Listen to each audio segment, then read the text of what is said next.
দ্রুতগতির বেপরোয়া মোটরসাইকেল ও অটোরিকশার দৌরাত্মে অতিষ্ঠ ঢাকা বিশ্ববিদ্যালয়ের শিক্ষার্থীরা। নিরাপত্তা সংকটে ক্যাম্পাসে স্বাচ্ছন্দ্যে চলাফেরা করতে পারছেন না তারা।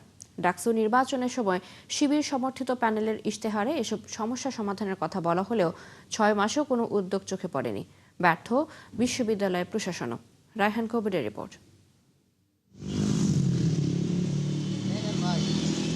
ঢাকা বিশ্ববিদ্যালয় ক্যাম্পাসের নিত্যদিনের চিত্র এটি।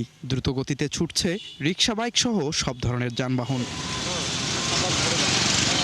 শিক্ষার্থীদের চলাচলে সমস্যা হলেও এটা নিয়ে কথা বলার যেন নেই কেউ। নির্বিকার ডাকসু ও বিশ্ববিদ্যালয় প্রশাসন। অন্তর্বর্তীকালীন সরকারের সময় নিয়োগ পাওয়া ভিসি প্রক্টর এসব নিয়ন্ত্রণের আশ্বাস দিয়ে বিশ্ববিদ্যালয়ের প্রবেশদ্বারে তদারকি বক্স বসিয়েছিলেন, কিন্তু অকার্যকর এসব বক্স।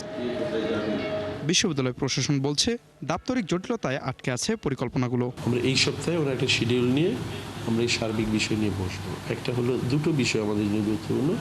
এক হলো বহিরাগত যান চলাচলের রেস্ট্রিকশন আরোপ করা, আর একটা হলো রাজু ভাস্কর্যে ঢাকা বিশ্ববিদ্যালয়ের শিক্ষার্থী বা পরিবার সদস্য ছাড়া কেউ এখানে প্রোগ্রাম করতে পারবে না। যদি একটা অফিসে কমপ্লিট করতো তাহলে এইসব বিষয়গুলো বলা যেত, যেটা সহযোগিতা করা যাচ্ছে না। আমরা আমাদের কাজ করে সংশ্লিষ্ট অফিসে ফাইলটা প্রেরণ করি, সেখান থেকে কর্তৃপক্ষের কাছে অনুমোদনের জন্য যায়, তারপরে আবার আসে, তারপরে এটা বাস্তবায়নের জন্য একটু সময় লাগে। এদিকে 36টি ইশতেহার দিয়ে শিক্ষার্থীদের আস্থা অর্জন করে ডাকসুতে আসা শিবির প্যানেলের 23 নম্বর ইশতেহারের বহিরাগত ভবঘুরে ভাসমান হকার ও যান নিয়ন্ত্রিত ক্যাম্পাস করার কথা ছিল। তবে বাস্তবতা হলো অটোরিকশার দৌরাত্মে রাস্তায় নিশ্চিন্তে পা ফেলার জো নেই শিক্ষার্থীদের। ডাকসুর দায়িত্বশীলদের অভিযোগ, বিশ্ববিদ্যালয় প্রশাসন থেকে কোনো সহায়তা পাচ্ছেন না তারা। বাইরের রিক্সা প্রবেশ করাবো না। আমাদের বিশ্ববিদ্যালয় ক্যাম্পাসে আমরা মোটামুটি প্রায় 250 জন মতো এরকম আমরা রিক্সা চালককে বাছাই করেছি, তাদের ইন্টারভিউ নিয়েছি, তাদেরকে আমরা তাদের জন্য ড্রেস কোড ঠিক করেছি, অদম পাই এবং যারা মোটামুটি তুলনামূলক সেফ এই ধরনের রিক্সা চালক বাছাই করেছি, যে এরা আমাদের ক্যাম্পাসের মধ্যে শুধু সার্ভিস দিবে। আমরা এটা নিয়ে সেভারাল টাইমস আমরা ফর্মাল মিটিং করেছি, এছাড়াও তাদের অফিসে যে আমরা বারবার এটা দাবি জানিয়েছি। তারা বিভিন্ন সময় বলেছে যে তারা এটা ম্যানেজ করার চেষ্টা করছে, এরপরে আবার তারা বলছে যে তাদের লোকজনের অভাব, তারা এটা ম্যানেজ করতে পারতেছে না।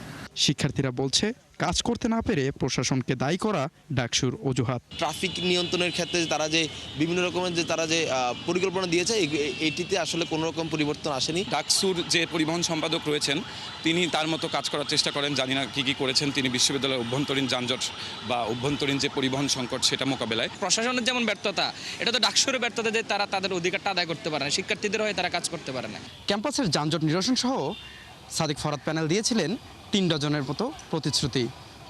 6 মাস পার হলেও যার অধিকাংশ রয়ে গেছে লাগেজের ভাঁজে। অথচ ডাকসু ব্যস্ত রাজনৈতিক এজেন্ডা নিয়ে রাজপথ রাঙাতে। রায়হান কবির, 71, ঢাকা।